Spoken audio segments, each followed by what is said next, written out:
Saya suka dengan idea diorang. Basically dengan generasi Gen Z ni, dengan media sosial apa semua, jadi dia boleh bawa satu pembaharuan kepada industri pembangunan ni dari segi design, dari segi konsep. Diorang ni dapat mengambil alih otai-otai dalam industri pembinaan ni lah.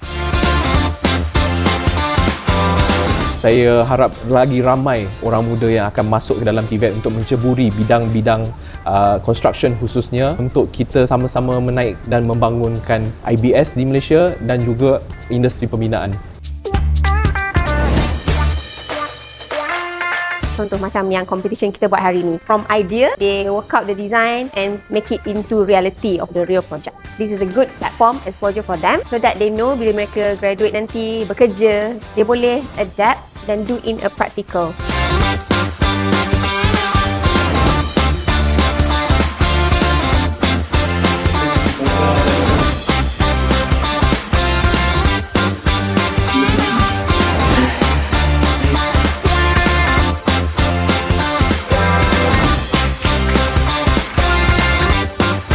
Pelajar TVET ni merupakan sumber tenaga kerja lah pada masa depan. Pelajar-pelajar TVET ni perlu dilengkapi dengan bukan saja ilmu teknikal, bahkan dia perlu kreatif dan inovatif lah untuk bersaing di dalam sektor industri pembinaan Malaysia.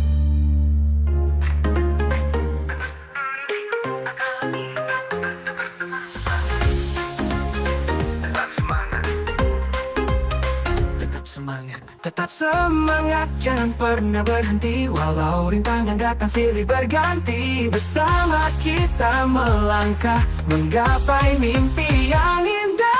Tetap semangat, jangan pernah. Kita berharap generasi muda ni berani meneroka teknologi baru, terutama dalam bidang pembinaan dan sebagainya. Peranan CIDB di dalamnya adalah melatih tenaga-tenaga pekerja mahir pada masa hadapan, dan salah satu bidang yang kita tekankan adalah bidang TVET. Kita berharap bahawa peranan CIDB melatih pekerja-pekerja mahir agar mereka ni mendapat pendedahan awal adalah bermula daripada sekarang.